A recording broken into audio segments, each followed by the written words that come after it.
हमारा टारगेट क्या है, हम किस तरह से चीजों को लेके चलेंगे। आप सीफेप के स्टूडेंट हैं, मेरी अजम्पशन ये है कि इस वक्त मैं मुखातिब उन लोगों से हूं मेनली जिन्होंने अभी सीफेप शुरू किया है या अभी वो आर्टिकल्स की तरफ जा रहे हैं और अब उन्होंने प्लान करना है कि वो क्या करेंगे, किस तरह से करेंगे चीजों को। दूसरा, जो नए स्टूडेंट्स के लिए एक ओवरऑल गाइडेंस होती है वो चीज भी मैं प्रोवाइड कर रहा हूँ कि आर्टिकल्स की क्या प्रॉब्लम्स हैं, पेपर में क्या होता है, फिर सब्जेक्ट सिलेक्शन। तो बेसिकली हम जो बात करेंगे वो ये है कि अब आपने माइंड मेकअप कर लेना है, सीफेप के सब्जेक्ट्स और उसके डायनामिक्स समझने की कोशिश करेंगे, सब्जेक्ट सिलेक्शन के ऊपर थोड़ी सी डिस्कशन होगी, ओवरऑल मैप आपने कैसे बनाना है, अपने सेशंस कैसे प्लान करने हैं। सीफेप की प्लानिंग कैफ से काफी फर्क होती है, कैफ में एक अटेम्प्ट में पेपर प्लान करते हैं, सीफेप में आप अपनी फर्स्ट अटेम्प्ट को प्लान करते हैं, जिसकी वजह से आप हर 6 महीने की एक अलग प्लानिंग कर रहे होते हैं। रूटीन बनाने के ऊपर बात होगी, रूटीन कैसे बनानी है, टाइम किस तरह से आइडेंटिफाई करना है, स्केड्यूल कैसे बनाना है, पढ़ाई कैसे स्टार्ट करनी है। तो ओवरऑल आज हम लोगों ने ये सारी बातें डिस्कस करनी है। सबसे पहला फेज माइंड मेकअप कर लें। अगेन आज हमारे पास बहुत ज्यादा लंबा चौड़ा टाइम नहीं है, ये काउंसलिंग ऐसी है कि हम 4 घंटे 5 घंटे तक भी बैठ के बातें करते रहें तो बातें खत्म ना हो और टाइम खत्म हो जाए, क्योंकि आप लोगों के लिए एक बहुत बड़ा शिफ्ट है। आप लोग अब कैफ से सीफेप की तरफ शिफ्ट हो रहे हैं या रिसेंटली शिफ्ट हुए हैं। तो अब सबसे पहले क्या करना है, सबसे पहले माइंड बनाना है। सबसे पहले बड़ा जरूरी है कि आप ये इस चीज को समझें कि now CAF is qualified, what to do next. एक तरीका तो ये है कि इधर से आप कैफ के आखिरी पेपर दें और हम आपको फौरन से कहें आ जाओ सीए फाइनल में एडमिशन ले लो, ये पैसे हैं, ये पेपर है, इस तरह से करके नहीं। हम उस टाइम पे थोड़ा सा अलाउ करते हैं टाइम को, आपके रिजल्ट आने के बाद से लेके हम तकरीबन 1.25 महीने बाद हम इकट्ठे हो रहे हैं, इस अजम्पशन के साथ कि आप में से अक्सर की इंडक्शन करीब करीब होगी या कुछ का प्रोसेस इस वक्त जारी होगा या कुछ का जस्ट हो चुका होगा, अलग अलग फेजेस होंगे। तो इस टाइम पे थोड़ा सा सीफेप के बारे में सोचना है कि सीफेप क्या है, उसके क्या डायनेमिक्स हैं और हमारा प्रॉब्लम क्या है। कैफ क्वालिफाई करने के बाद अब क्या करना है, अब this is the time to change. वक्त आ गया है। अब आप छोटे बच्चे नहीं रहे। वो जो अभी तक शोगल मेला चल रहा था, हंसी मजाक था, फुल टाइम स्टूडेंट होते थे, कोई प्रोफेशनल लाइफ नहीं थी, कोई प्रोफेशनल जिम्मेदारियां नहीं थी, आपसे कोई सवाल नहीं पूछ सकता था किसी चीज के बारे में। अब आप एक तरह से एम्प्लॉय हैं, आप कुछ इदारों को सर्व कर रहे होंगे, वो इदारे जो कि आपसे अच्छा खासा काम करवाएंगे। मीनवाइल आप अपनी एजुकेशन को प्लान कर रहे होंगे, घर वाले आपको एक सीनियर स्टूडेंट कंसिडर कर चुके होंगे, आप थोड़ा सा मैच्योर हो चुके होंगे, लाइफ में आगे जा रहे होंगे। और अब जिंदगी का वो टाइम आ गया है जब हर कोई आपसे पूछना शुरू हो जाएगा कि हाँ भाई अब क्या कर रहे हो, कैरियर कहाँ तक पहुंचा, नौकरी कर रहे हो नहीं कर रहे, आर्टिकल्स कितने रहते हैं। तो वेलकम टू द लाइफ। थोड़ी सी बोरिंग है, थोड़ी सी खुश्क है, लेकिन थोड़ी सी इसमें आजादी भी है, थोड़ा सा एक बड़ापन भी है और ऐसा लग रहा होता है कि yes now I am mature और अब मैं अपने फैसले कर सकता हूँ, मैं चीजों को लेके चल सकता हूँ, but within the parameters of वालिदैन की गाइडेंस। तो this is the time to change. अब आपको चेंज होना है, अपने आप को बदलना है और एक नई डायमेंशन पे जिंदगी को गुजारना शुरू कर देना है। सीफेप में एक बहुत बड़ा प्रॉब्लम, सीफेप का पास रेट कैफ से बहुत ही कम है, बहुत शदीद कम। मुझे याद है कि ये नॉर्मली शेयर नहीं करते स्टैट्स क्योंकि वो इतने बेचारे कमजोर स्टैट्स होते हैं। एक दो दफा एग्जामिनर कमेंट में इन्होंने शेयर किया था तो एक सब्जेक्ट का इन्होंने 5% शेयर किया था, रिपोर्टिंग का, ऑडिट का 8% शेयर किया था। तो यहाँ का जो पास रेट है वो बहुत ज्यादा अच्छा नहीं है, उसके पीछे मल्टीपल रीजंस है। दिस इज द टाइम, आज आप लोग अपना सीफेप स्टार्ट करने लगे हैं, रादर देन के 1.5-2 साल की टकरे मारने के बाद आपको पता लगे कि सीफेप की मुश्किलात क्या है। दिस इज द टाइम, मैं चाहूंगा कि मैं इस अपॉर्चुनिटी का फायदा उठाऊं और मैं आप लोगों को बताऊं कि सीफेप में क्या मुश्किलात हैं। आप लोगों के लिए लाइफ में ये पहला इवेंट होगा, हम अपनी लाइफ में सैकड़ों नहीं हजारों लोगों को इस फेज से गुजरते देख चुके हैं। वो जब आते हैं बड़े जज्बाती होते हैं, अब बहुत ज्यादा उमंगे होती हैं दिल में, फिर 6 महीने बाद वो ढीले पड़ जाते हैं। उन्हीं स्टूडेंट्स को ठंडा होकर देखा है, फिर वही स्टूडेंट और सीजन और इस तरह की चीजों में लग जाते हैं, पढ़ाई से आहिस्ता आहिस्ता वो चार्ट हो जाते हैं। तो ओवर 2-3 ईयर्स हम जब स्टूडेंट्स को देख रहे होते हैं आर्टिकल्स लाइफ में, तो जो हमें कॉमन प्रॉब्लम्स नजर आती हैं, मैं चाह रहा हूँ कि मैं आज पहले दिन आपसे वो शेयर करूँ कि वो क्या टिपिकल प्रॉब्लम्स हैं जो कि एक स्टूडेंट को आती हैं जिसकी वजह से वो पढ़ नहीं पाता। एक चीज मैं क्लियर कर दूं, this session is not about कि आप आए हमारी क्लासों में एडमिशन लें, ये करें वो करें। मैं मोस्ट ऑफ द टाइम इस चीज पे फोकस करूंगा कि सीफेप क्या है और उसकी दिक्कतें क्या है। एंड पे ऑब्वियसली मैं अपने इदारे के बिहाफ पे आप लोगों से बात कर रहा हूँ, तो जिस इदारे ने मुझे अपॉर्चुनिटी दी है, तो मैं थोड़ा सा ये भी बताऊंगा कि उनकी क्लासेस का क्या पैटर्न है और किस तरह से करके। But this is most of a counselling session. मैं इस वक्त अपने मेंटोर रोल में हूँ। मैं इस वक्त ये इग्नोर कर रहा हूँ कि आप लोग कहाँ से किस तरह से हैं, आप हमसे पढ़ रहे हैं या नहीं पढ़ रहे, आप हमारे स्टूडेंट हैं या नहीं है। इवन इस काउंसलिंग के दौरान मैं अपना जो मेन कोर एरिया है, जो मेरा पेपर है, मैं आपको खुद रिजेक्ट करूंगा कि आपने वो वाला पेपर नहीं उठाना। तो दिस इज नॉट अबाउट कि हम क्या पढ़ा रहे हैं, हम आपको क्या बताना चाह रहे हैं। दिस इज अबाउट आपके लिए क्या आइडियल है। थोड़ा सा एक दफा समझ लीजिएगा और फिर जब भी डिसीजन करें तो प्रॉपर मशवरे से अच्छी तरह से देखना है। ट्रेनी स्टूडेंट के प्रॉब्लम्स क्या है, मैं एक-एक करके सब पे बात करूँगा और हो सकता है स्लाइड पे हमें काफ़ी टाइम लग जाए, तो आपने नहीं परेशान होना। इस स्लाइड के फौरन बाद हम देखना शुरू कर देंगे कि जो नई स्कीम है, उसने सीफैप पे क्या इम्पैक्ट किया है और पेपर्स के साथ क्या हुआ है और स्टूडेंट्स जो है, उनको अब कौन-कौन से स्टूडेंट के ऊपर क्या-क्या चीज़ एप्लीकेबल है, किसने क्या करना है और किसने क्या नहीं करना। मीनवाइल आपके जो छोटे-मोटे सवाल हैं, आप साथ-साथ अगर लिखना चाहें तो वो आप लिखेंगे। वो साथ-साथ हमारे टीम में जो सीए फाइनल के टीम मेंबर हैं सीनियर, वो साथ-साथ आंसर कर रहे हैं। और मीनवाइल मैं एंड ऑफ सेशन पे आपसे ओपन सवाल-जवाब ले रहा हूँगा पूरे सेशन के बारे में। तो कोशिश करना अच्छी तरह से समझें, इंटरप्रेट करें और फिर आगे चलें। हम डिस्कस करने जा रहे हैं ट्रेनी स्टूडेंट्स के प्रॉब्लम। एक कैफ में अच्छा भला फर्स्ट अटेम्प्ट में आता हुआ बच्चा सीए फाइनल में आके क्यों अटक जाता है? सीए फाइनल में उसकी अटेम्प्ट्स कम क्यों हो जाती हैं? सीए फाइनल में वो ज़्यादा पेपर क्यों नहीं पास कर पाता? उसके पीछे मल्टीपल रीज़न्स हैं। स्टेप बाय स्टेप चलते हैं। New routine and environment. आपका रूटीन चेंज हो गई है। आपका एनवायरनमेंट चेंज हो गया है। आप अभी तक अपनी मर्ज़ी से उठते थे, अपनी मर्ज़ी से क्लास में जाते थे, क्लासें उस टाइम पे सिलेक्ट करते थे जिस वक़्त आपका दिल करता होता था। कुछ लोग सुबह-सुबह क्लास ले लेते थे, कुछ दोपहर बाद की क्लास लेते थे, कुछ ब 8-8 घंटे सोए रहते थे, लेकिन अब आप सबकी एक नई रूटीन है। अब हर दिन आपने सुबह के वक़्त निकलना है और जाके अपनी प्रोफ़ेशनल लाइफ़ को अटेंड करना है। जाना है, जाके देखना है कि ज़िंदगी में क्या हो रहा है, फ़र्म किस तरह से चल रही है, प्रॉब्लम्स क्या हैं, प्रोफ़ेशनल लाइफ़ में क्या हो रहा है, चीज़ें, फाइनेंस, फलाना-फलाना, आपने एक एक बड़ी लंबी-चौड़ी स्ट्रगल से गुज़रना है।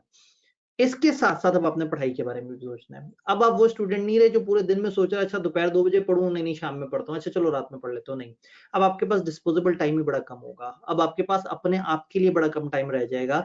तो एक बहुत बड़ा फेलियर का रीज़न ये है कि बिल्कुल ही एक नई रूटीन डेवलप हो जाती है, नया एनवायरनमेंट होता है, वो एनवायरनमेंट आपको थोड़ा-सा बागी कर देता है। आप जाते हैं, आप नौकरी करते देखते हैं, वहाँ पे लोग देखते हैं, फ्रस्ट्रेटेड से लोग होते हैं, परेशान बैठे हुए होते हैं। आप सोचते हैं क्या मेरा भी यही फ्यूचर है, मैं भी एक दिन बैठा यहाँ नौकरी कर रहा हूँगा। तो वो अजीबो-गरीब से माइंड के डायनामिक्स चेंज होना शुरू हो जाते हैं। तो वो जो कैफ के अंदर आपके सामने ज़िंदगी बड़ी खूबसूरत सी थी ना, अब सीफैप में आने के बाद थोड़ी-सी परेशानी हो जाती है। तो जो नई रूटीन है और जो नई एनवायरनमेंट है, ये बेसिकली आपको काफ़ी ज़्यादा रिस्ट्रिक्ट करती है और आप बड़े अच्छे तरीके से चीज़ों को लेके नहीं चल पाते।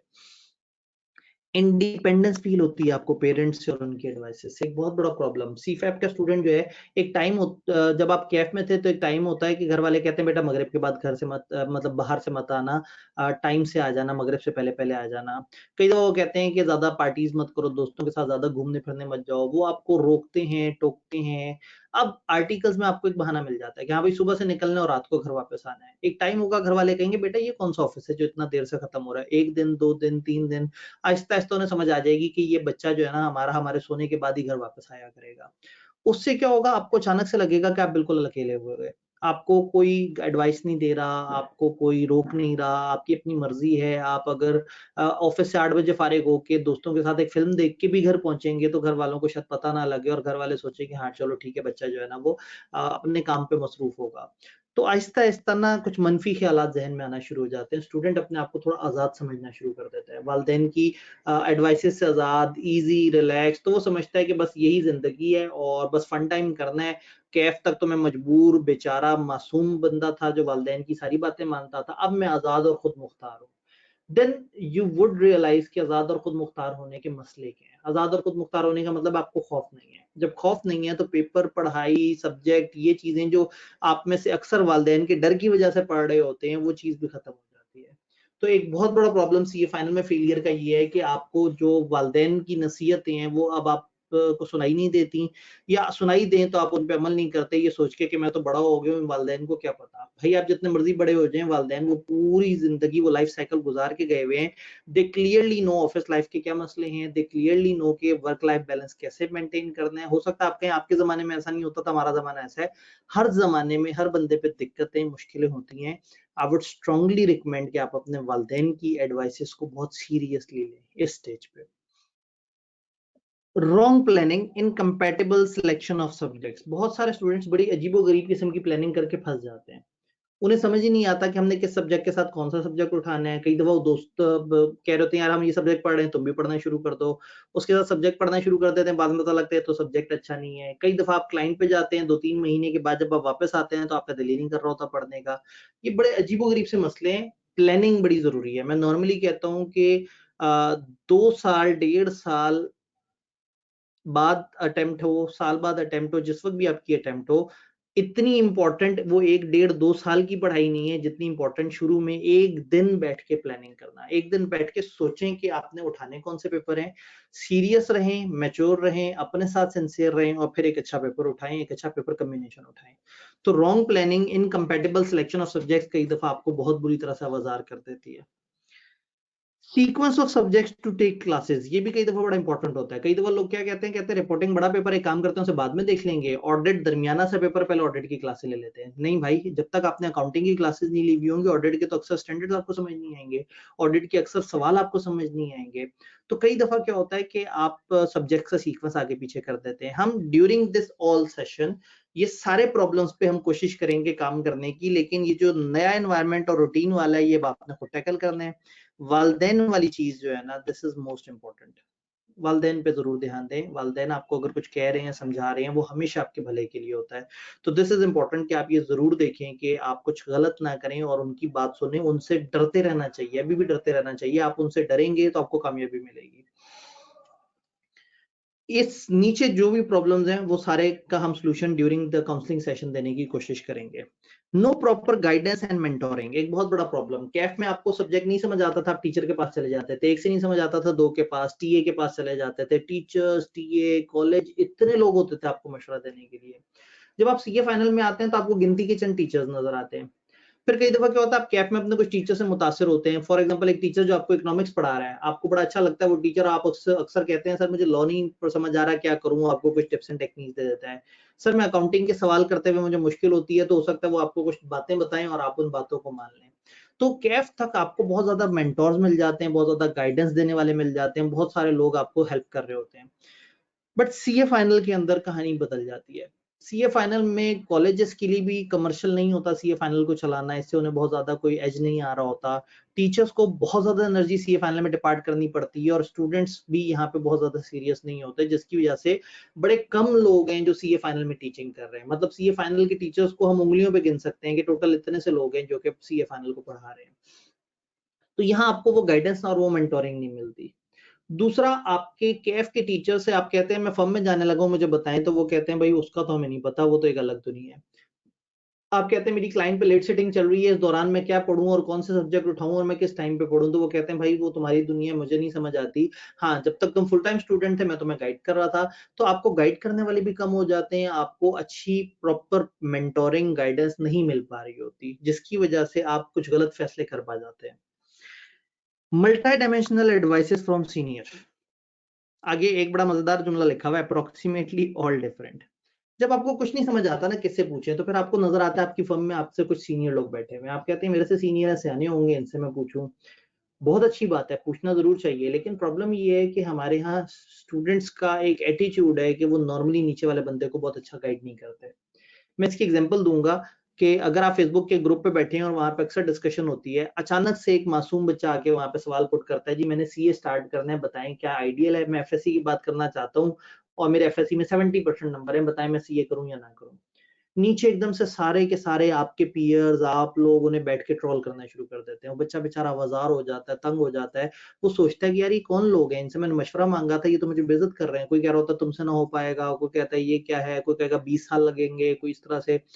तो टिपिकली हमारी एक थॉट प्रोसेस बन गया है कि जो आपसे मशवरा माँग रहा है, आप उसका मज़ाक उड़ाते हैं, उसको तंग करते हैं और कई दफ़ा उससे अच्छा मशवरा नहीं देते।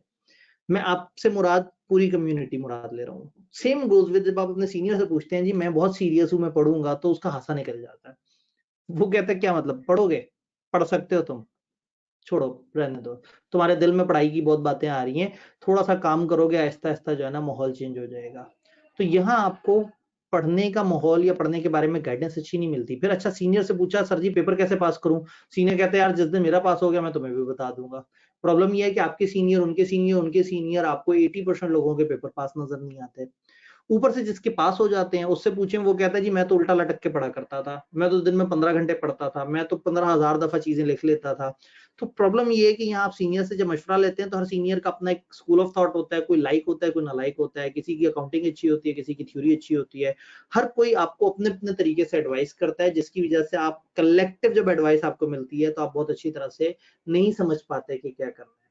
तो एडवाइस अपने टीचर से लें, एडवाइस लें ऐसे लोगों से जो सिंसियर भी हों। उन सीनियर से एडवाइस लें जिनके बारे में मशहूर हो यार ये अच्छा बंदा है, ये गलत किसी को मशवरा नहीं देता। बट ज़्यादातर लोग आपको खामखा के गलत मशवरे देते हैं या वो मशवरा जो देते हैं उनके लिए सही है। हो सकता है वो पढ़ाकू बंदा है, वो पढ़ सकता है। आप तो नहीं पढ़ सकते।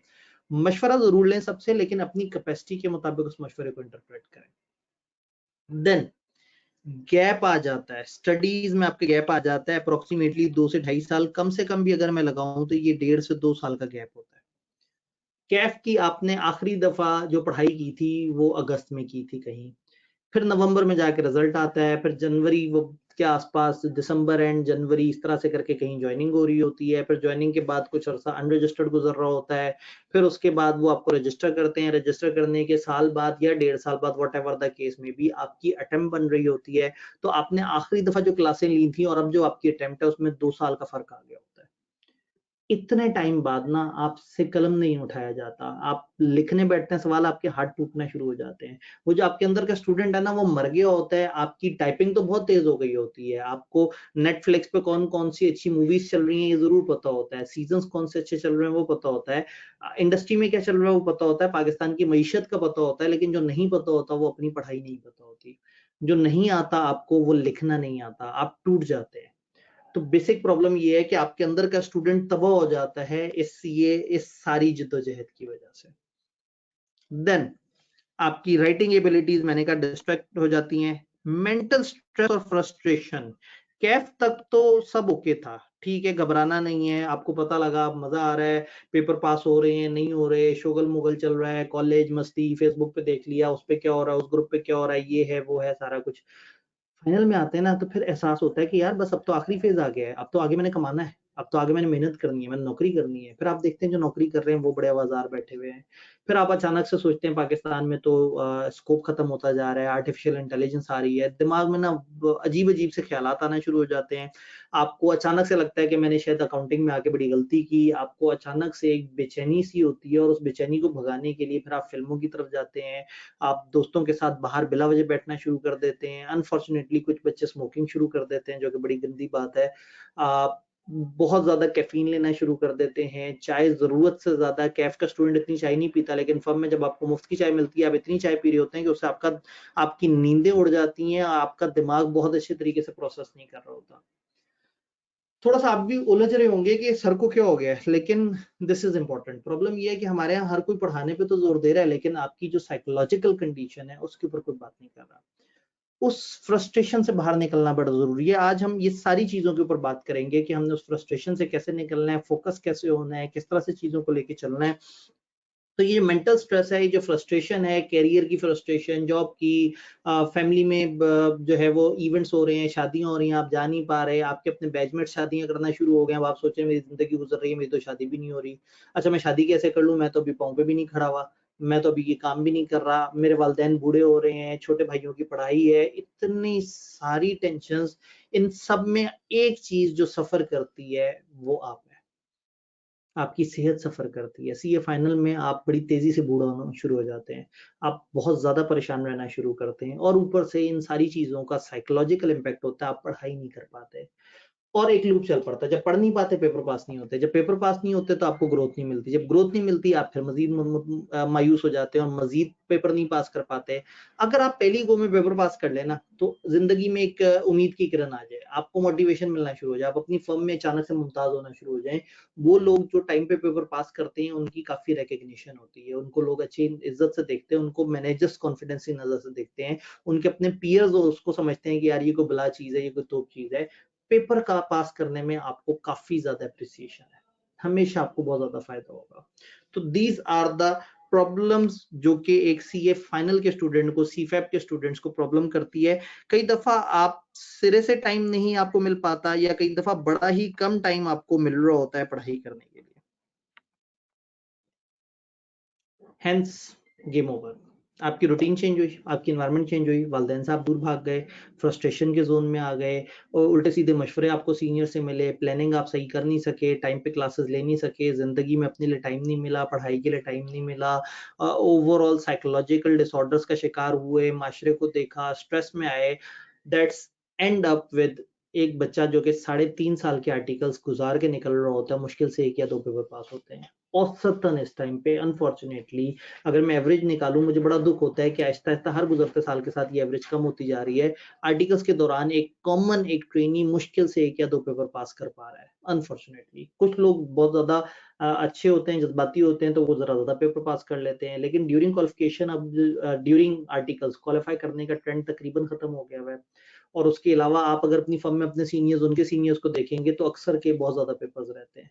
तो ये एक बड़ा ओवरऑल अलमिया है जो कि पूरी सोसाइटी, अभी तक बहुत सारी डिस्ट्रैक्शंस नहीं होती थी आज से 4-5 साल पहले, अब व्हाट्सएप है, फेसबुक है, फिर ऑनलाइन की वजह से ऑनलाइन क्लासेस, ये वो सब कुछ ऐसा हो गया है कि अब आपकी दोस्ती लैपटॉप से होगी और आपका जिंदगी के हर दिन के 18 घंटे लैपटॉप के साथ गुजर रहे होंगे, और हो सकता है आप सोए भी उसी पे सर रख के, क्योंकि अगले दिन सुबह उठते ही आपने दोबारा से ओपन कर लेने, और लैपटॉप से फारिग हुए खुदा ना खास्ता तो मोबाइल हाथ में होगा, और जब तक मोबाइल मुंह पे गिर नहीं जाएगा, जब तक आपको इतने जोर के झोंके नहीं आ रहे होंगे, आप सोएंगे नहीं।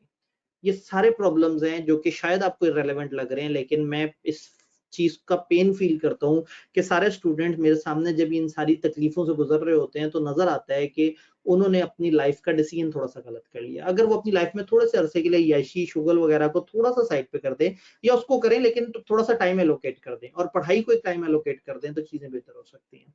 आज हम इसका सोल्यूशन निकालेंगे कि पढ़ाई को टाइम कैसे एलोकेट किया जा सकता है। सीफैप के सब्जेक्ट्स, सीफैप में है जी 6 सब्जेक्ट्स। इसको एएफआर कहते हैं, आसान अल्फाज में रिपोर्टिंग। ये audit assurance and related service है, इसको एएआरएस कहते हैं। और ये बीएफडी है। ये 3 मैंने इसलिए पहले बोले कि इनके पुराने और नए नाम सेम हैं, लेकिन 3 पेपर्स के नाम चेंज किए हैं उन्होंने। टैक्स का नाम कर दिया है टैक्स प्लानिंग एंड प्रैक्टिसेस, पहले ये एडवांस टैक्सेशन होता था। कॉर्पोरेट लॉ का नाम पहले कॉर्पोरेट लॉ होता था, अब उन्होंने कर दिया पेपर, जब उन्होंने बड़े जालिम जालिम बनाए तो उन्होंने सोचा मजा नहीं आ रहा, नाम हैवी करते हैं, तो अब नाम है advance corporate laws and practices. Then BMS होता था जिसका नया नाम है एसपीएम, स्ट्रेटेजिक परफॉर्मेंस मेजरमेंट। तो टेक्निकली ये 6 अदद पेपर हैं सीफैप के। हर पेपर का अपना मिजाज है, इनमें से कोई भी पेपर कम से कम कैफ के किसी पेपर का 3 टाइम्स है, कम से कम। और अगर मैं रिपोर्टिंग की बात करूं तो reporting can be graded as 7 to 8 times of के कोई भी कैफ की रिपोर्टिंग। लॉ की बात करूं तो law can be graded as 10 times या शायद ज्यादा। अब तो जो कमती लॉ अकेला है ना, उसका तो ये 25-30 गुना होगा। जो कंबाइंड बिजनेस लॉ का पेपर होता था उसका ये 10 टाइम्स हम सेफली कह सकते हैं। तो यहाँ पेपर काफी बड़े होते हैं, काफी हैवी किस्म के होते हैं। फिर इन पेपर्स का मिजाज क्या है, थोड़ा सा इसको मैप समझने के लिए नेचर क्या है। इसमें से 2 प्योर न्यूमेरिकल हैं, जो रिपोर्टिंग है और बीएफडी है। ये फुल फ्लेज न्यूमेरिकल है, प्रॉपर न्यूमेरिकल पेपर जैसे आप अभी तक करते आ रहे हैं। लॉ, स्ट्रेटेजी और ऑडिट, ये तीनों थ्योरेटिकल पेपर हैं, प्योर थ्योरेटिकल पेपर हैं। कभी कभी इनमें न्यूमेरिकल्स वगैरह आते हैं, लेकिन वो भी मोरली आप उसके अंदर से क्वालिटेटिव एस्पेक्ट्स पे बहस कर रहे होते हैं। तो ये 3 थ्योरी है। टेक्स मिक्स है, आधा थ्योरी का पेपर आधा न्यूमेरिकल, बिल्कुल वैसे ही जैसे कैफ में ये हुआ करता था। साइज ऑफ सिलेबस की बात करें तो 2 सबसे हैवी बड़े साइज के जो पेपर सीफैप में हैं वो रिपोर्टिंग और कॉर्पोरेट लॉज। कॉर्पोरेट लॉज शुरू हो जाता है, खत्म ही नहीं होता, रिपोर्टिंग चलता रहता है, बंदे खत्म हो जाते हैं, रिपोर्टिंग खत्म नहीं होता। तो ये 2 बहुत लेंथी पेपर्स हैं। दो लेंथी पेपर्स यानी कि वेरी लेंथी से सेकंड लेवल है लेंथी, वो बीएफडी है और ऑडिट है, और दो मुनासिब साइज के, छोटा पेपर कहना तो नहीं है अच्छी बात, मुनासिब साइज के पेपर हम कहें तो वो टैक्स है और वो बीएम है यानी स्ट्रेटेजी है। तो 3 कैटेगरीज बन गई, 2 सबसे बड़े पेपर रिपोर्टिंग और लॉ, 2 दरमियाने पेपर, यानी दरमियाने से मुराद है बहुत लेंथी नहीं लेकिन लेंथी, बीएफडी और ऑडिट, और 2 हल्के बाकियों से हल्के पेपर टैक्स और बीएम। तो ये 3 जोन बनते हैं।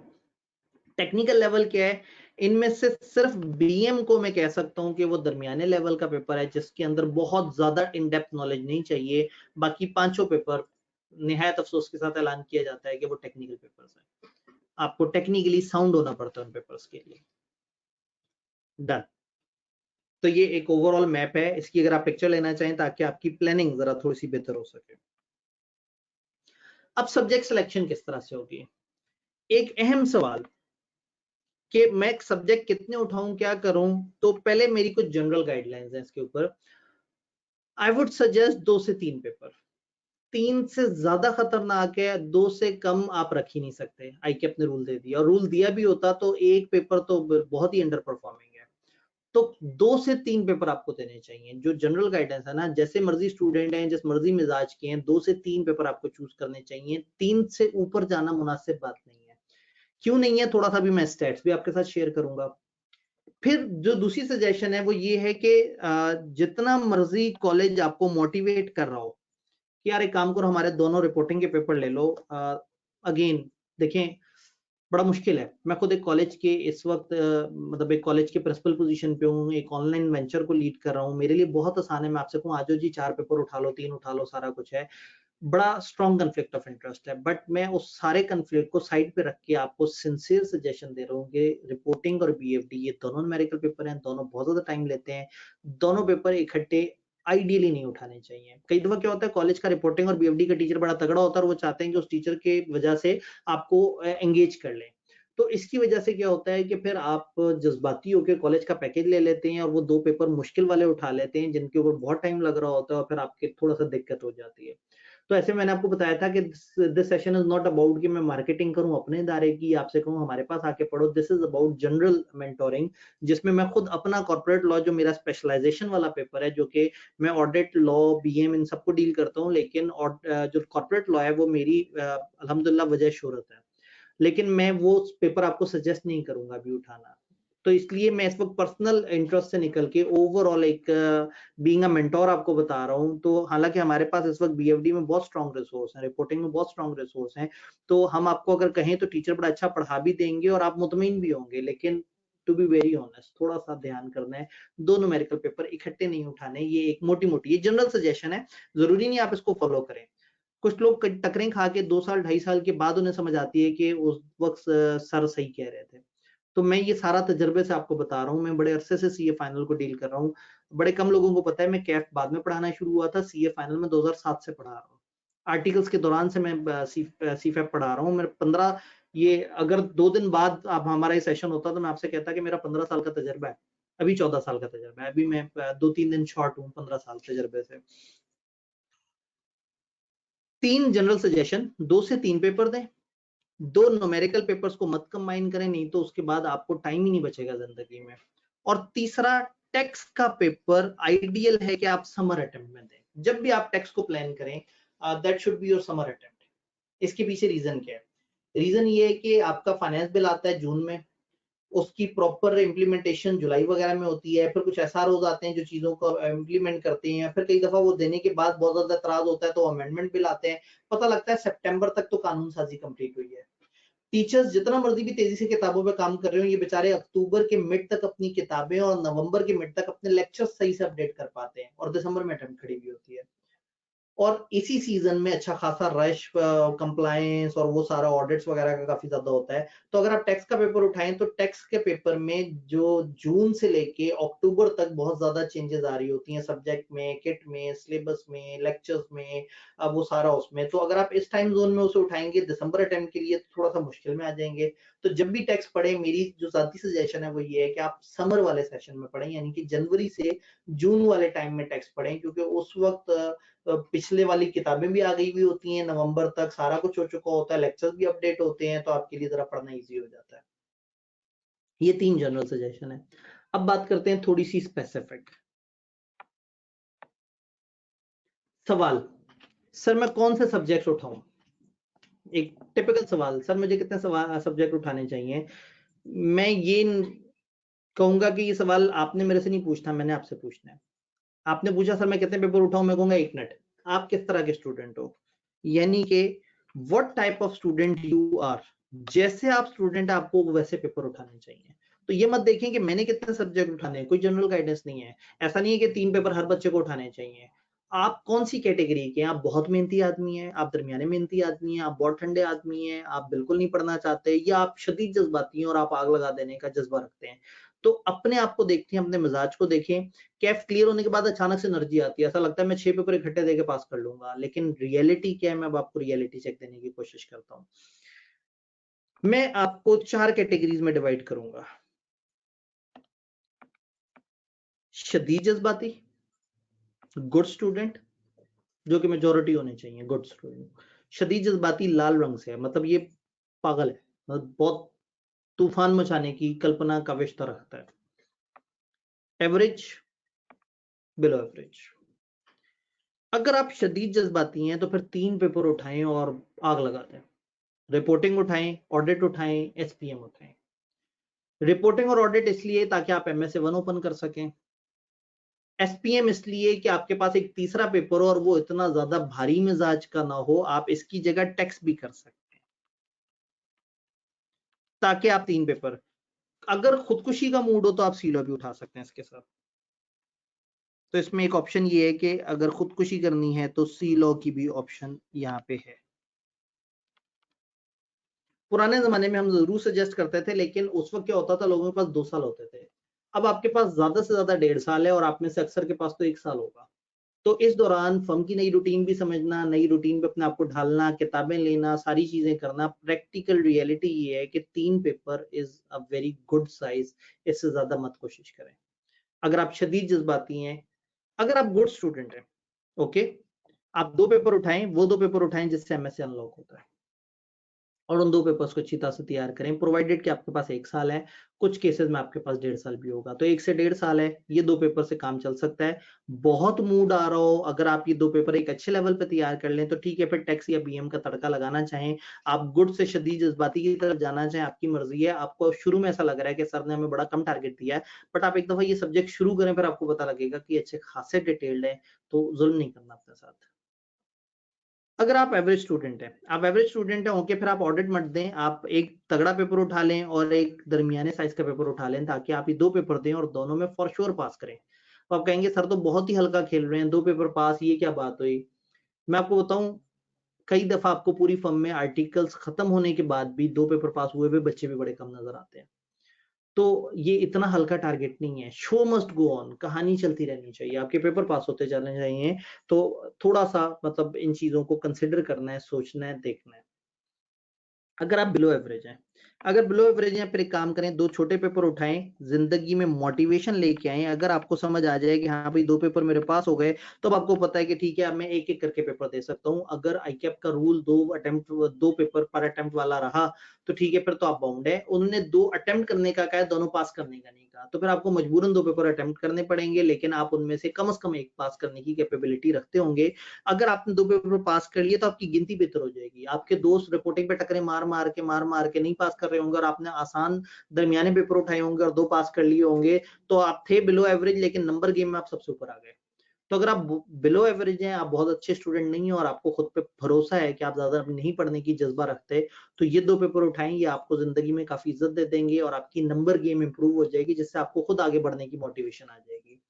तो ये 4 वो हैं। अब आप कहेंगे कि नहीं सर ये क्या बात हुई, 3 पेपर थोड़ी 4 पेपर देने चाहिए। जिस वक्त 2 साल होते थे लोगों के पास, उस वक्त भी उनके 4 पेपर नहीं पास हुआ करते थे ज्यादा।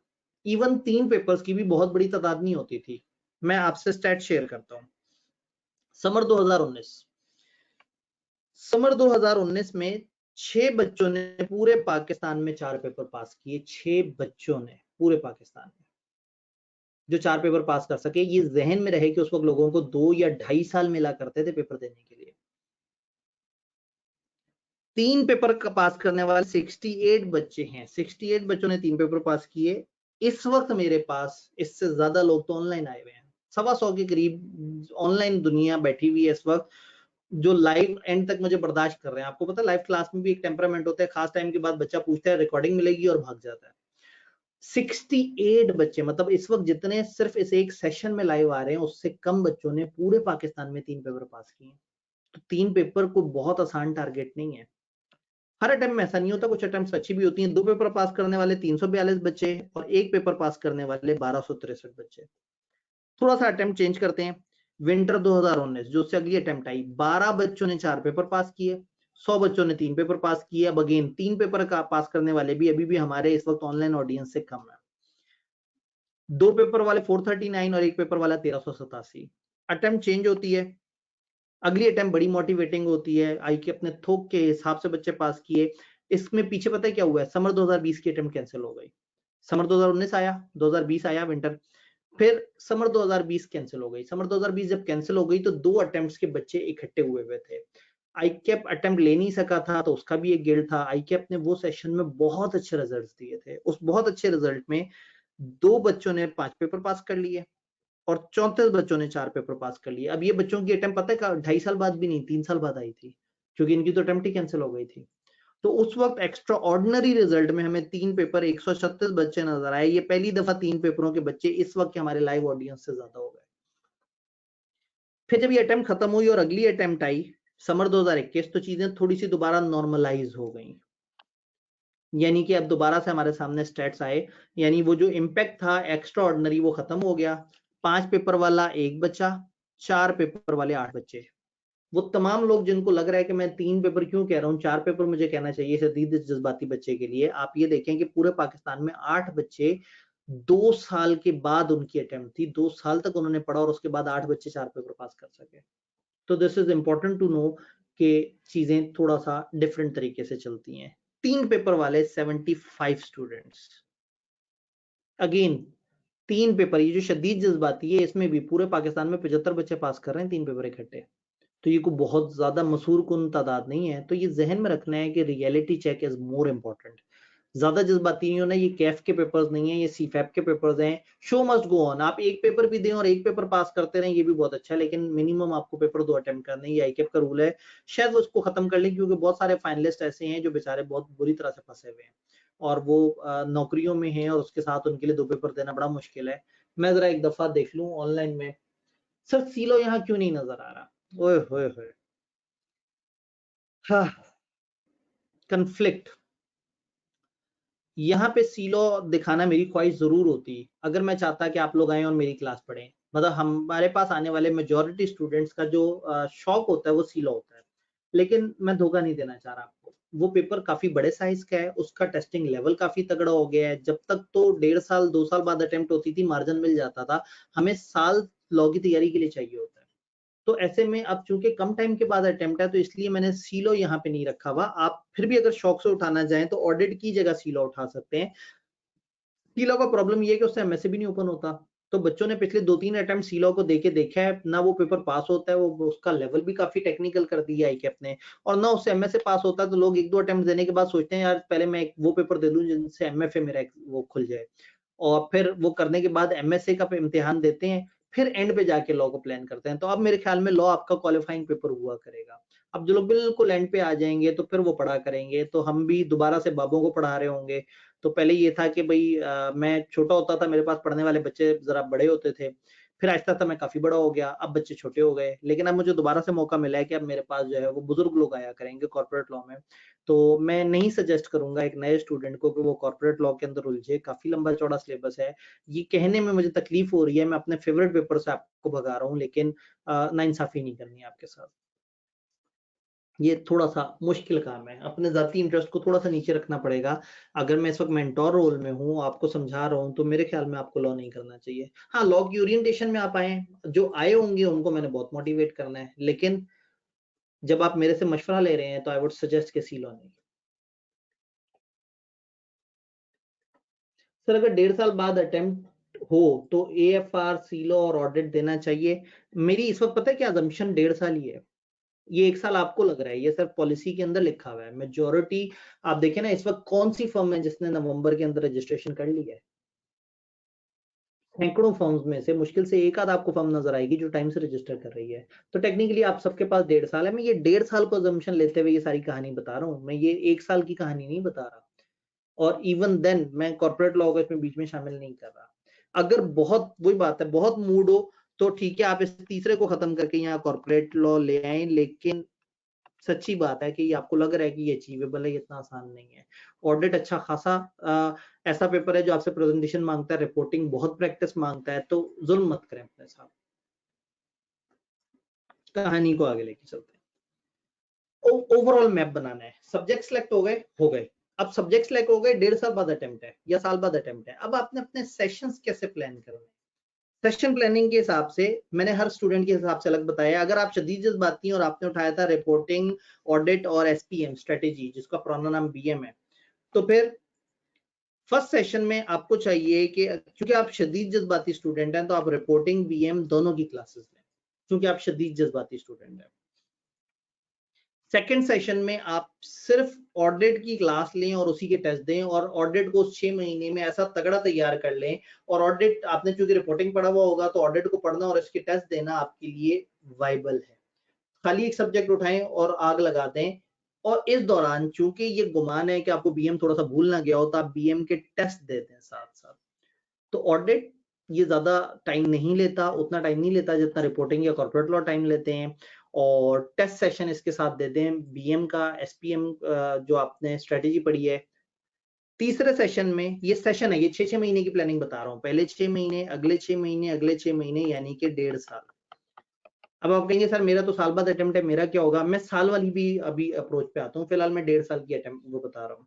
थर्ड सेशन में रिपोर्टिंग को दोबारा से रीटेक करें अपने कॉलेज से, क्योंकि आपने पहली दफा जब पढ़ा होगा कुछ क्लासेस मिस हुई होंगी, कुछ कॉन्सेप्ट्स कमजोर होंगे और कुछ आप सीरियस भी नहीं होंगे। अब जब अटेम्प्ट सर पे आ गई है तो ये रीटेक इस टाइम पे बड़ा फायदा देगा। रीटेक के साथ टेस्ट दें और ऑडिट में खाली टेस्ट दें। क्रैश कोर्स अगर एंड पे ले सकें तो लें। अक्सर कॉलेजेस एंड पे क्रैश कोर्स कराते हैं, रिवीजन क्लासें कराते हैं। अब तो ICAP भी रिवीजन क्लासेस कराता है।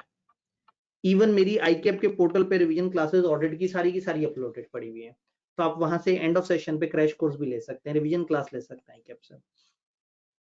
तो ये एक आपका 3 सेशंस का प्लान है शदीद जज्बाती स्टूडेंट का। जो गुड स्टूडेंट है, जिसको मैंने कहा कि रिपोर्टिंग और ऑडिट दे, और रिपोर्टिंग ऑडिट से आपका MSc ओपन हो जाता है, तो आप अगली दफा MSc के साथ BM दे सकते हैं। उससे अगली दफा आप जो है वो BFD और लॉ या BFD और टैक्स कर सकते हैं। फिर आखिरी अटेम्प्ट में आप MSA2 और उसको कवर कर सकते हैं। तो ये अगर आप दो करके भी अपनी अटेम्प्ट्स को प्लान करें तो कोई बहुत मुश्किल कहानी नहीं है। मैं दोबारा बता देता हूँ मैंने क्या कहा। आपने रिपोर्टिंग और ऑडिट दिया, अगली दफा आपने BM प्लस MSA1 दिया। MSA1 ओपन हो जाएगा रिपोर्टिंग और ऑडिट पे, अगर आप पास करते जा रहे हैं। उससे अगली दफा क्या हुआ, BM और BFD से MSA2 ओपन होता है। तो अब आपने अगली दफा किया, BFD उठाया, BFD के साथ टैक्स उठा लिया, और उससे अगली में आपने MSA2 के साथ लॉ उठा लिया। तो ऐसा नहीं है कि दो करके आप कम टाइम में क्वालिफाई करेंगे, आप 4 अटेम्प्ट्स में क्वालिफाई कर सकते हैं अगर आप एक सिस्टमेटिक वे में चल रहे हो। तो ये कोई बहुत बड़ी साइंस नहीं है। खामखा उल्टी सीधी ऐसी प्लानिंग में अपने आप को मत फंसाइएगा कि बस मैं अगली 3 अटेम्प्ट में किसी तरह से CA क्वालिफाई कर लूं। ये ख्वाहिश है, लेकिन अल्लाह करे ऐसा हो, लेकिन प्रैक्टिकली जो है ना ये इतना आसान नहीं है जितना आपको कागज पे नजर आ रहा है। तो इसलिए दो करके भी अगर आप प्लान कर रहे हैं तो बहुत ज्यादा आपकी क्वालिफिकेशन लेट नहीं होती, बट के चांसेस ऑफ सक्सेस बढ़ जाते हैं। फर्ज करें ये शदीद जज्बाती स्टूडेंट है, काम करते हैं, इसकी वो बनाते हैं, प्लान बनाते हैं। इसने क्या किया, इसने रिपोर्टिंग, ऑडिट और SPM दे दिया। अब ये हमें समझ आ गया कि ये वाला बच्चा जो है वो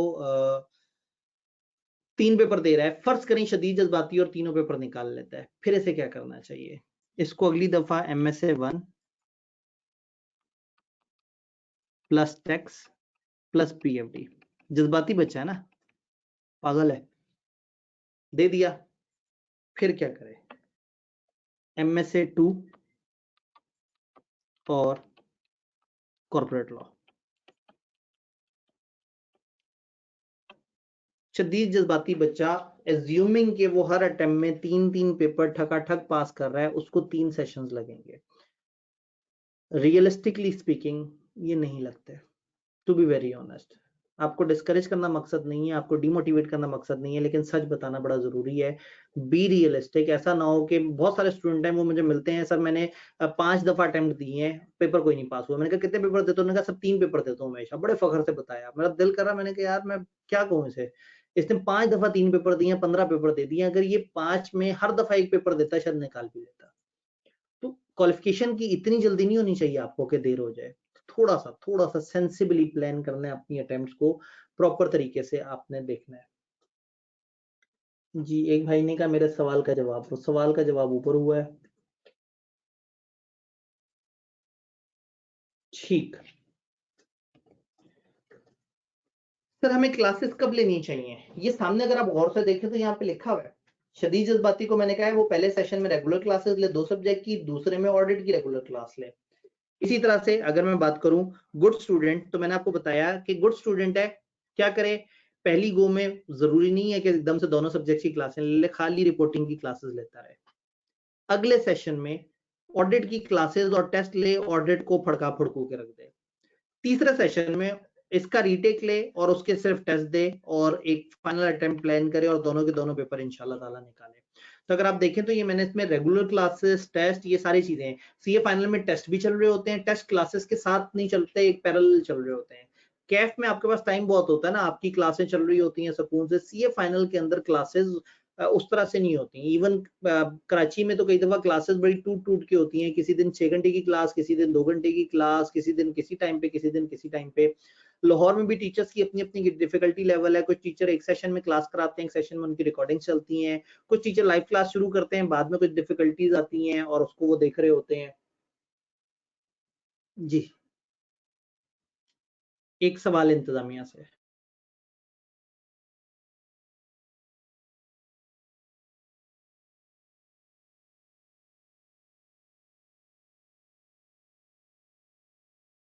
एक चीज हमें बताई गई कि एक सवाल मुसलसल बच्चों का आ रहा है कि जी सर ने मशवरा दिया है कि समर में ये पेपर दें टैक्स का, तो मैंने तो विंटर में प्लान किया हुआ था, मेरे साथ क्या होगा?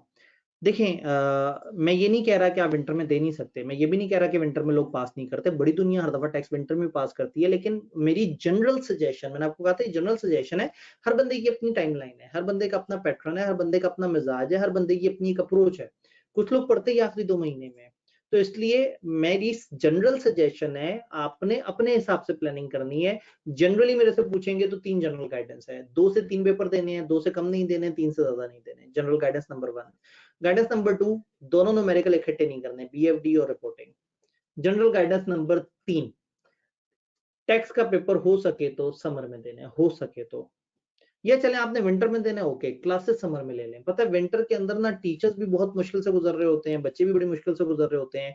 हमने हर दफा देखा है कि विंटर के सेशन में जितना मर्जी जो मर्जी पोर्टल हो, मैंने जहां जहां देखा है, मैंने हमेशा टीचर और बच्चों को इस विंटर वाली अटेम्प्ट में मुश्किल में ही देखा है टैक्स को लेके। तो वो जनरल गाइडेंस है, जरूरी नहीं कि आप उसको लाजमी अप्लाई करें।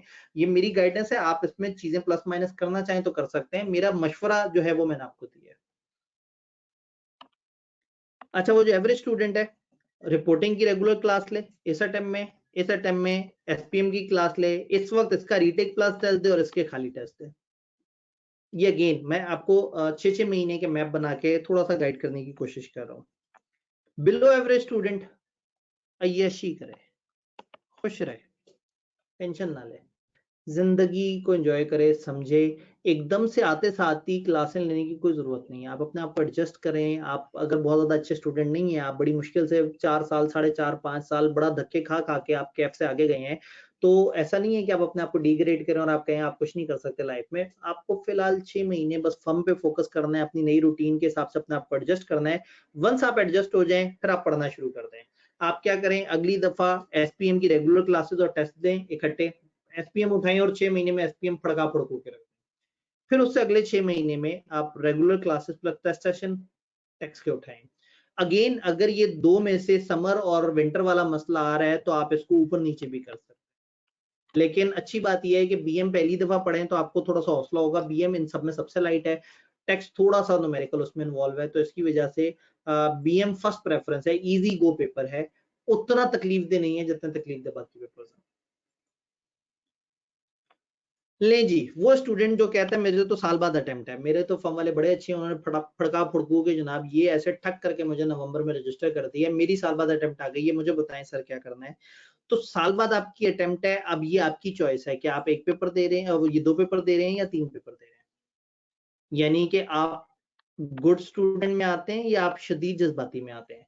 मैं आपके सामने सेशन डिस्कस कर दूंगा, अगर आप 3 उठा रहे हैं तो आपने तीनों कॉलम फॉलो करने हैं, अगर आप 2 उठा रहे हैं तो 2 कॉलम फॉलो करने हैं।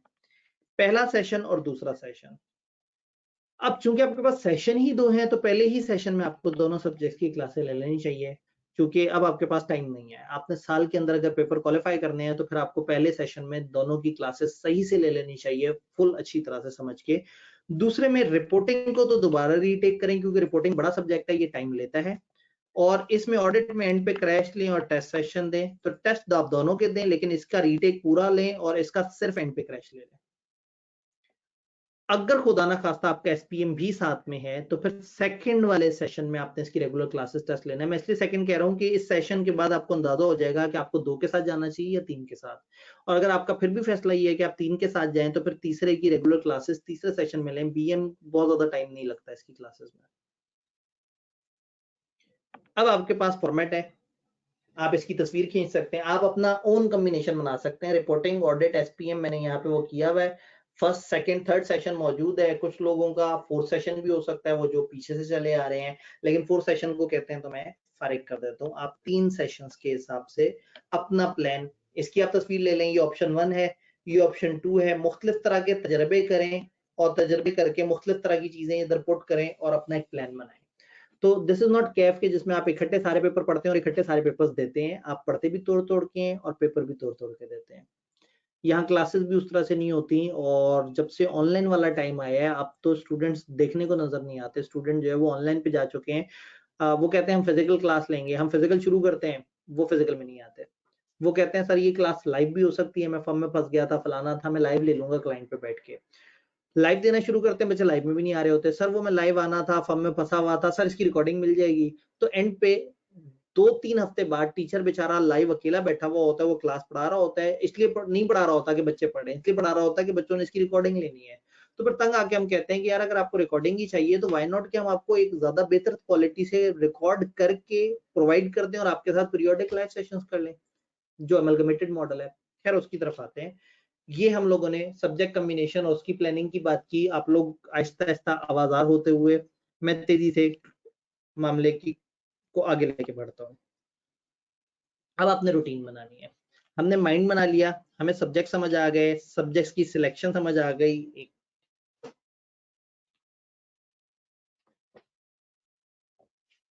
सब्जेक्ट सेलेक्ट कर लिए, मैप बना लिया। इन दोनों में फर्क है। ये है पहले सब्जेक्ट क्या है उनको समझना है, फिर ये है कि आपने कौन से सब्जेक्ट उठाने हैं, फिर ये है कि आपने कौन से सेशन में क्या क्या चीज प्लान करनी है। अब आपको एक रूटीन बनानी है। रूटीन कैसे बनाए?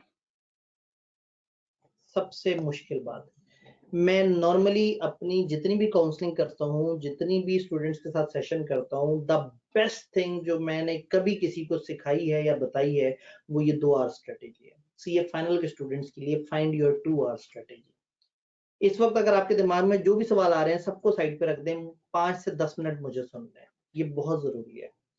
सीए फाइनल के स्टूडेंट को टाइम नहीं मिलता जिंदगी में। अगर वो कहे कि मैं हर दिन पढ़ूंगा, मैं फॉर्म से आते ही बैठ जाऊंगा पढ़ने के लिए, मैं लाइब्रेरी चला जाऊंगा, मैं ऐसे कर लूंगा वैसे कर लूंगा, वो ऐसा सोच सकता है, 10 12 15 दिन ऐसा कर सकता है, लेकिन वो डेली ऐसा नहीं कर सकता।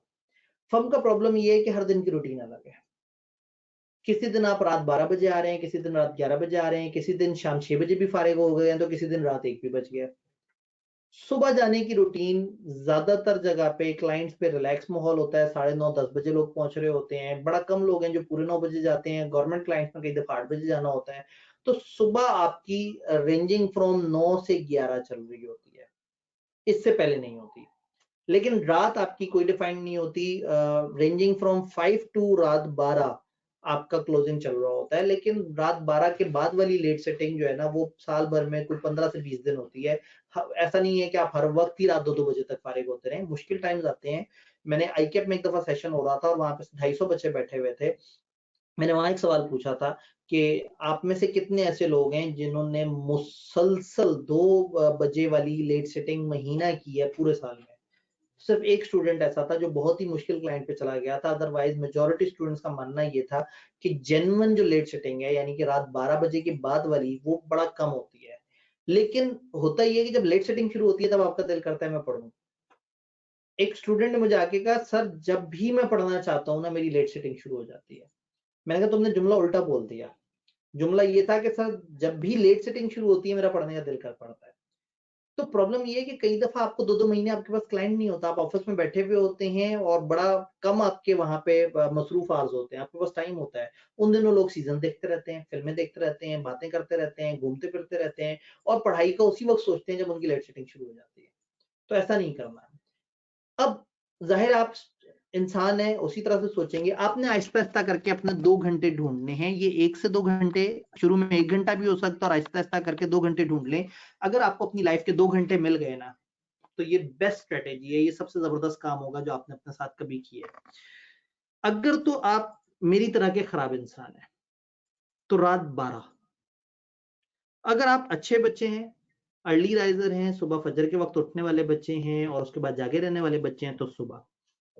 देखें, फर्म आपने 9 बजे या 9:30 या 10 या 10:30 और कुछ एक्सट्रीम केस में तो 11 भी होता है। आपका स्टार्टिंग ज़ोन ये होता है।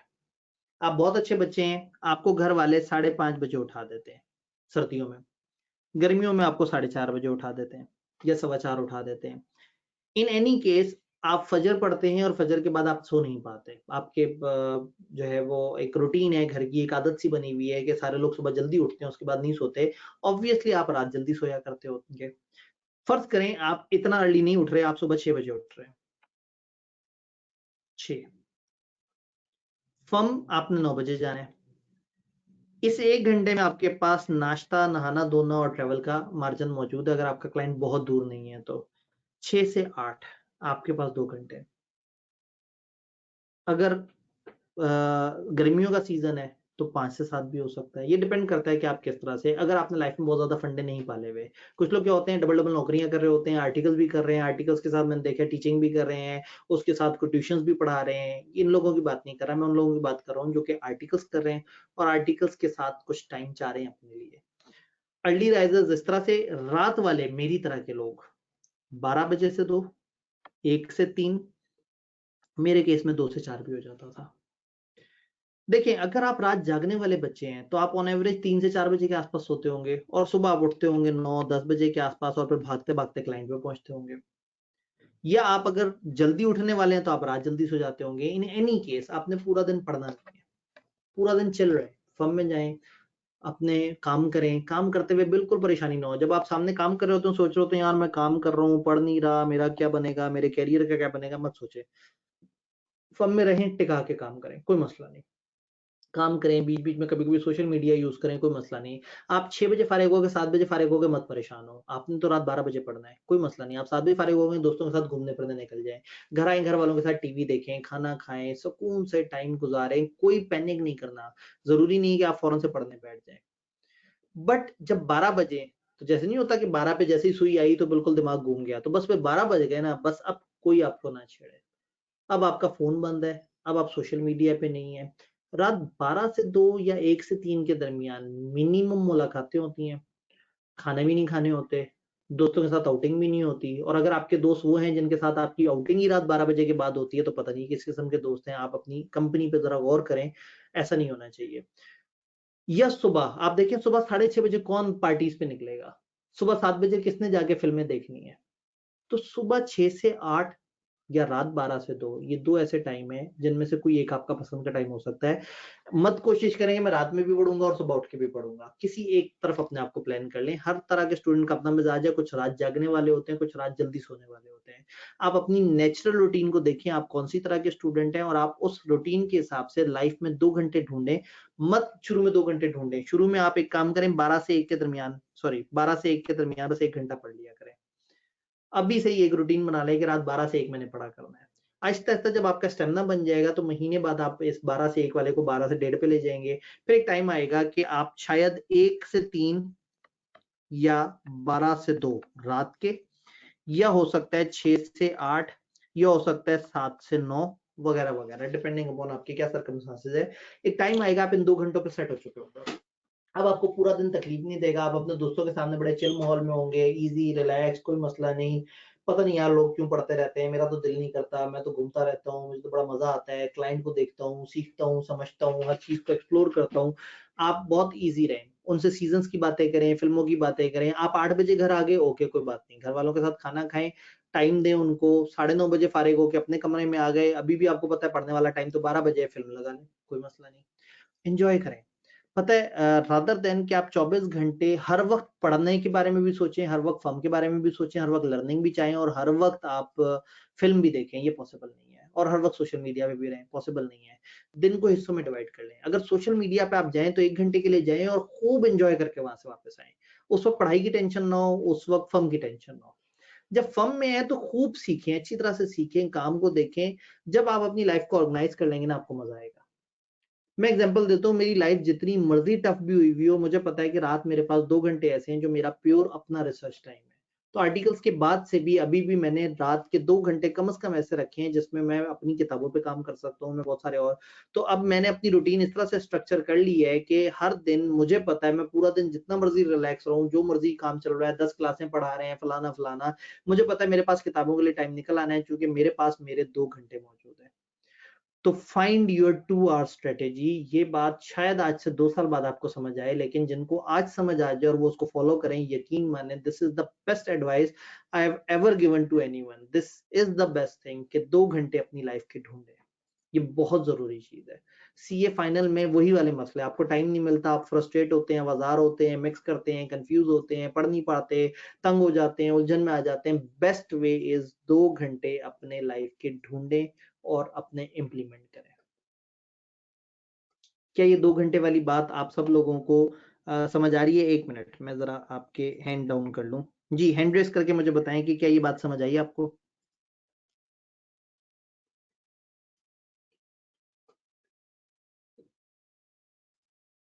ठीक। कहानी को आगे लेके चलते हैं। लोग कह रहे हैं ये 2 घंटे में पढ़ाई का टाइम शामिल है या नहीं, ये डिपेंड करता है कि आप ऑनलाइन क्लास किस पैटर्न पे ले रहे हैं, किस तरह से ले रहे हैं। कई दफ़ा आप वीकेंड्स पे प्लान करते हैं, आप एक वीकेंड वाले दिन अपनी क्लासेस कंप्लीट कर लेते हैं। कई दफ़ा आप वीकडेज़ में उसे प्लान कर लेते हैं, आप स्प्रेड कर लेते हैं, आप कहते हैं 2 घंटे में से आधे घंटे में हर दिन क्लास लिया करूँगा। ऑनलाइन क्लासेस ज़्यादातर छोटे टाइम में कवर हो जाती हैं, अगर वो कस्टमाइज़ कॉलेज वालों ने आपके लिए बना के रखी हुई हैं, तो वो जल्दी हो जाती हैं। अगर आप एक लाइव क्लास ले रहे हैं, तो कोशिश करें कि वो लाइव क्लास ज़ाहिर है रात 12 बजे तो नहीं होगी, वो शाम के टाइम पे होगी। तो उसका इससे कोई ताल्लुक नहीं है। तो अगर आप 2 घंटे वाली स्ट्रैटेजी वो करते हैं और आप ऐसी जगह से क्लास ले रहे हैं जो आपको बने-बनाए लेक्चर्स दे रहे हैं, तो फिर इन 2 घंटों में पढ़ाई का टाइम आप शामिल कर सकते हैं। या आप हफ्ते में 1 दिन वीकेंड का आइडेंटिफाई कर सकते हैं कि इस दिन सैटरडे, संडे, अक्सर जगह सैटरडे, संडे ऑफ होता है, कुछ जगह खाली संडे ऑफ होता है। Sunday should be a rest day. Sunday वाले दिन घर में टाइम गुज़ारें, घर वालों को अपनी शक्ल दिखाएँ, घर के काम करें, अपने अपने आप को ब्रीथिंग स्पेस दें, अगले हफ्ते दोबारा से जद्दोजहद करने के लिए। अपने बॉडी के डायनामिक्स को भी ज़हन में रखना है। कहानी को आगे लेके चलते हैं, मैं बहता जा रहा हूँ। स्केड्यूल बनाएँ और पढ़ना शुरू कर दें। एक अच्छा स्केड्यूल ये नहीं होता कि मैंने दिमाग में सोचा हुआ है कि कल ये पढ़ूँगा, परसों वो पढ़ूँगा, नहीं। आप कागज़ पे लिखें, हर चीज़ लिखें। जितने भी लोग प्लानिंग करते हैं, वो सारी चीज़ों को लिख के करते हैं। मैं एक्सेल पे बहुत सारी चीज़ें प्लान करता हूँ, पता नहीं आपको नज़र आए या ना आए, तो मेरे पास डिफरेंट डायरीज़ होती हैं जिसमें हर पेज पे टू डू होता है, उसपे टिक लगाता हूँ, क्रॉस लगाता हूँ, आगे डेडलाइन्स लिखता हूँ, एनी टू पे रिमाइंडर्स लगाता हूँ। You need some schedule. अगर आप सोचें कि मैं अगले हफ्ते में ये 4 काम कर लूँगा, कभी भी नहीं होंगे। अगर आप कहें मैं मंडे को ये काम करूँगा, ट्यूसडे को ये काम करूँगा, हो भी जाएगा। तो यू नीड स्केड्यूल। आप day wise, time wise, topic wise track बनाएँ। लिखें टॉपिक के नाम, लिखें कि मैं इस वीक ये टारगेट है, ये करूँगा और ये टारगेट कंप्लीट तो टिक लगाएँ। ना पूरा हो, क्रॉस लगाएँ, उसको आगे शिफ्ट करें, आपको फिज़िकल कागज़ दुःख दे रहा हो। कई लोग क्या करेंगे, एक्सेल पे शीट बना लेंगे, नहीं पूरा कर सके, लाइन डिलीट कर देंगे, तो कभी भी एहसास नहीं होगा कि उन्होंने क्या गलत किया। फिजिकल कागज होगा, आपके दरवाजे की बैक साइड पे लगा हुआ होगा, आपको पूरा महीना नजर आता रहेगा कि इस महीने का मेरा टारगेट था, मैंने बीएम के 4 चैप्टर्स करने थे, 2 ऑडिट के चैप्टर्स करने थे और 3 मैंने एरियाज के रिपोर्टिंग के सवाल करने थे। तो आपको नजर आता रहेगा कि आपने कहाँ-कहाँ, क्या-क्या लैग किया। तो एक अच्छा एक प्रॉपर शेड्यूल हो जिसमें आपने day wise, time wise, topic wise planning की हुई हो। देन ऑब्वियसली पढ़ना शुरू कर दें। जब सारा कुछ हो गया तो मैंने अब क्या करना है, अब आपने तैयारी करनी है। एटीट्यूड बनाएं अपनी स्टडी के लिए। ये कंटिन्यूअस फेज है, आपको हर वक्त सीरियस रहना है। आज सीरियस नहीं होना, 2 महीने बाद ठंडे नहीं हो जाना। आपको मुसलसल सीरियस रहना है और ये जहन में रखना है कि टाइम से क्वालिफाई करने के फायदे ही फायदे हैं। तो और ऐसे क्वालिफाई नहीं करना कि फर्म की रूटीन खराब करके, फर्म में बैठे हुए हर वक्त चुपके-चुपके किताबें खोल रहे हैं और बाद में डाँटे सुन रहे हैं। आपकी पढ़ाई का टाइम है या लेट नाइट या अर्ली मॉर्निंग। अगर आपने लाइफ में सक्सेसफुल होना है तो थोड़ा-सा कुर्बानी देनी पड़ेगी। नहीं तो लटकाते रहें, चलते रहेंगे पेपर, 10 साल लग जाएँगे, 11 साल लग जाएँगे, फिर आपको टेंशन होगी 10 साल में 4 पेपर पास हों, 4 किसी तरह से रो-पिट के कर लेंगे, फिर आप कहेंगे अनलिमिटेड हो गया, चलो ठीक है। अब शादी हो गई, अब क्या करना है? अच्छा अब तो बच्चे बड़े हो गए, बच्चे स्कूल जा रहे हैं, अब बच्चों की शादी का टाइम आ गया है। फिर सोचेंगे अच्छा बुढ़ापा आ गया है, सीए करके भी क्या भाई क्या ज़िंदगी को कहीं न कहीं तो एक क्वालिटी पे खत्म करना है ना, पेपर पास करने हैं, अपना स्टेटस बेहतर करना है। आज से सीरियस ज़रूर रहना है। आप कुछ करें ना करें, ज़हन में एक चीज़ हो कि मुझे टाइम पे क्वालीफाई करना है। टारगेट सेट करें, मुझे 5 साल में क्वालीफाई करना है, मुझे 4 साल में करना है। आप 5 साल सेट कर लेंगे, मैं नहीं कहूँगा आपने ज़्यादा टारगेट रखा है, कोई मसला नहीं, लेकिन फिर 5 साल में फॉर श्योर करें। टारगेट सेट करें, बेशक थोड़ा-सा एक्सटेंडेड हो लेकिन कर लें। रियलिस्टिक रखना टारगेट को बड़ा ज़रूरी है। दुआओं में याद रखिएगा, अपने वालिदैन का ख़ास ख़्याल रखें। अल्लाह हाफ़िज़।